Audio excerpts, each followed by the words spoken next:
Hi, everyone. Welcome back. It's Tuesday again. Hello, everybody. I'm Dana from Big.Consulting.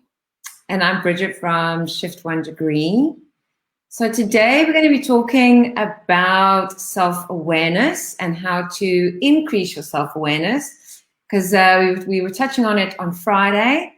We very much feel that this is kind of a topic where self-awareness is very, very relevant at this current moment. So if there's ways you can increase your self-awareness to maybe feel happier or to feel more content, then why would you not want to? Exactly. And to maybe feel even more confident. So we're going to start with the first tip on how to increase self-awareness. And the first one is actually to ask for feedback. But not just any feedback. Ask for constructive feedback, something that can help you grow, something that can help you look at what you've done or what you're doing and say, okay, how can you improve it? How can you get to a better place? So it's very important to ask for a feedback. Don't be afraid. I know a lot of people probably feel like, I'm not sure I want to listen, or maybe they're not good in accepting that feedback. But think about it like receiving a feedback. You can only grow from this. So just do it, but make sure that you ask from the right people that can actually give you a constructive feedback and not just like a sarcastic feedback or something that's not going to really help you grow much. I think also, like yesterday was a bit of a little bit of a challenge in that way, because I'm doing this writing course. So the facilitator, like obviously we're doing it online, and then I have homework to do, and I put it together, and then I send it back, and he sent it back to me. I did work on the weekends, and he sent it back to me, and he was like, yeah, no, I haven't quite got this concept yet. Maybe need to work on this a bit. And it's literally how you choose to interpret that, because initially I saw it and I was like, oh, really? This is going to take more time. I'm not going to sit and do it.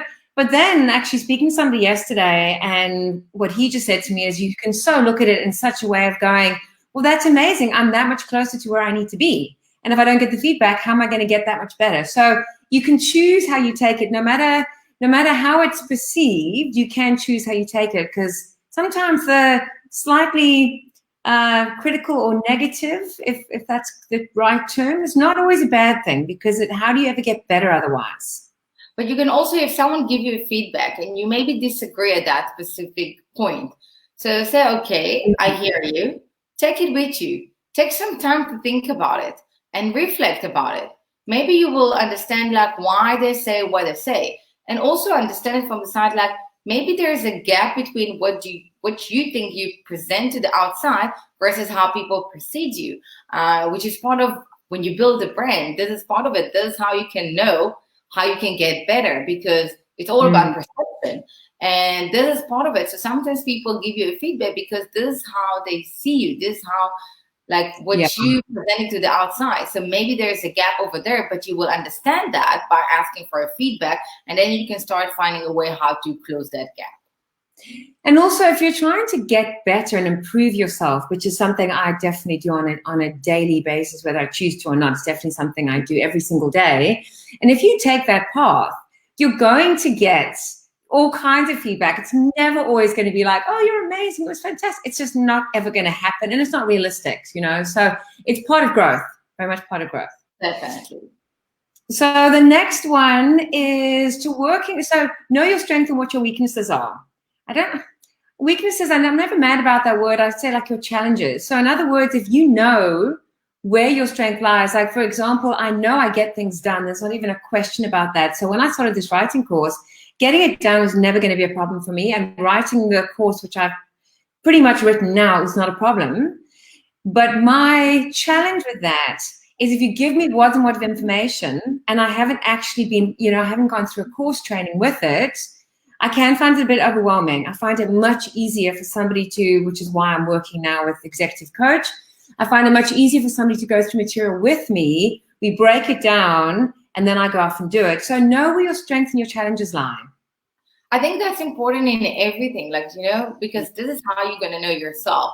And if you know what's your weaknesses / challenges, you will know what you need to do to overcome it. If you are procrastinating everything, you need to find ways to overcome this in order to help you grow your business and grow even on everything in your personal life. So that's part of it. So if we really know, we know how to overcome it. And it can be even by adding another partner to the business. It can be by collaborating with someone else that can help you overcome it. It can be by even using different softwares or like, different things like this, the technology to overcome certain stuff. But know yourself, know exactly what you want to highlight and what you need to overcome. Yeah, because often I think if there's an area that we're challenged, often that is an area where we procrastinate. And it's not always we procrastinate because we, I don't know, we're lazy or we couldn't be bothered. It's literally because we actually are not really sure what to do, because that area is not a strength for us. So to bring somebody in to help us, I think is invaluable personally, because then you can move forward. Otherwise you can kind of stick in the same position, Yeah. Yeah, and I think this is also linked to the third one, which is self-reflect. And that's part of it. By self-reflect, you will learn more and more about yourself. You can understand things better, and then you'll know where to take yourself to. And that's very important. That's part of it. So just take this time. And I know it's tough, and a lot of us are getting maybe bored or like getting fed up from this situation, but it's here to stay for a bit longer, and we don't know how it's going to still be like the coming back to routine. But it's a great time to just sit and understand and reflect and see where we are at life. What are we doing? Are we happy for what we're doing? Are we at the place that we want to be in life? If not, this is a great time to start making the changes. And that's sort of like if you are self-reflecting and you're learning more and more about yourself, that's going to help you in your process. Yeah, and also your triggers, because the more you self-reflect, the more you know that you kind of have, it's the same thing. It doesn't matter what the situation is, it's invariably the same things that trigger you. But if you can self-reflect and realize what those things are and why they trigger you, take responsibility for them, not become a victim to them, I think that's so incredibly empowering, because your life is just so much better when you can manage yourself. Because it's not about other people, it's about managing yourself, right? Exactly. Because if you manage yourself, if you change yourself, it's going to automatically bring the change in others as well. And we spoke about it also last time, but it is once you understand what are the things that you want to fix or / correct with yourself or improve even. I prefer to say improve with yourself. Once you do that improvement will impact other people's life as well. It's like without they won't even pay attention. It's automatically like if I will behave now in a certain way, I will, bring that behavior out of you as well. So make the changes with yourself. This is a great time to do it. Absolutely. And that actually ties in with your self-talk. And I just know from, with really good friends of mine, and I'm sure I do it with myself, I'm just not aware of it. But I know that whenever I hear friends of mine kind of telling themselves off, going, man, I can't believe you're so, to themselves, right? I can't believe you're so silly. I can't believe you did that. You're so dumb. I'm like, what? Why would you say that about yourself? So that's something I'm really, really, really mindful of, because I think that it's an indoctrination. So the more you keep saying those things to yourself, I find that what I do is when I do the smallest things, the smallest achievements, I'll say to myself, you're a genius. You're a genius. You're a genius. And because in that moment, I feel so proud of myself that whatever I was doing was so unbelievably challenging. And when I figured it out, like last night when I was working on my writing course, and then I figured it out and I sent it through, and then Brian comes back to me and he goes, yep, you're on the right track. I'm like, oh my gosh, I'm amazing. I wasn't looking back on all the mistakes I've made and all the times he had to correct me. I was just going, Bridget, you're amazing. Well done. I think that's a big thing. Acknowledge yourself and talk nicely to yourself. I think I always do self-talk to myself on everything. Like even in different situations, I'll start talking to myself and I'll give myself a pep talk. Like, oh, you can do this. Let's do it like this. We can attack. And I can say that when I used to do my degree in college, I would get to the exam and then I'll look at it. I was like, sure, I don't know anything. Like, how the hell am I going to survive it? And then I'll take 5 minutes to do a pep talk to myself, literally. And I say, no, you know it. You can do it. Just take it chilled. You can do it. Whatever you answer. And that's how I've done it. Like I used to do it, and I do it a lot. So I really am a big believer in self-talk. I do it all the time to myself. I keep reminding myself stuff all the time. And I'm actually going to take it to the next one, because that's what I also do to myself, to learn how to say no, practice saying no. So this part of the self-talk that I tell myself, like, no, you can learn to say no. You can actually learn to put yourself more in the front. You don't need to do everything to everyone. So learn to say it. And I know that this is something I'm very struggling with. And in a way, I learned not to say no, but not by actually saying the word no. I find a shortcut, but I find a way to say it by me actually finding the people that I know that I will get back, so I don't feel like good thinking to say no. Or if I say no to them, I know that they will accept it. So I surrounded myself with a type of people that I've got less of a struggle with the saying no. So basically, that's what I find a solution.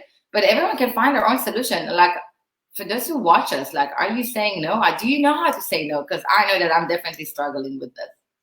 I think it's amazing. I've never had that problem. No, it's very easy for me. Very, very easy. It's so tough. It's interesting that you say that you've been very conscious. That's probably why you and I've connected and we get on so well, because we bring different, qualities to each other. But I think that's very interesting, the way that you've chosen to tackle that. Because I think there's certain things you want to work on. There's certain things that they are what they are. Like, I know a recurring thing that comes up with me again and again and again is detail. My detail is shocking. It doesn't matter what I do, it's shocking. And it comes up again and again. So what I try and do is surround myself with people that are really good with detail, who can call me out on it and go, yeah, no, okay, I don't think you read the first and the second line. I think you just went to the fourth line. So yeah, I think it's so powerful to have people to help you with that, for sure.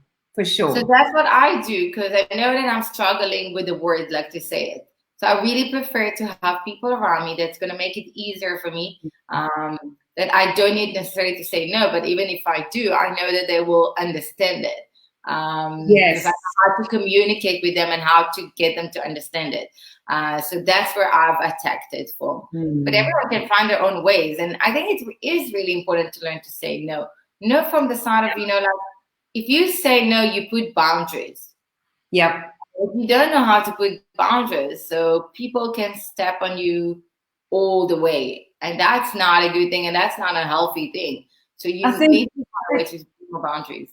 Yeah, I think also the danger with that, people that I do know that have or have, they have that challenge of not being able to say no, what they find is that they keep saying yes, yes, yes, yes. And then one day they just lose it. They just get absolutely irate. They lose it. They end the friendship, whatever. And it's just like, could you not have actually mentioned something maybe like 4 years ago? Like, because that's what happened, is it builds up and builds up. And I think it's so unfair on the other person because they had no idea.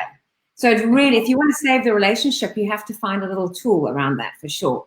Exactly. And then the last one is questioning your decisions.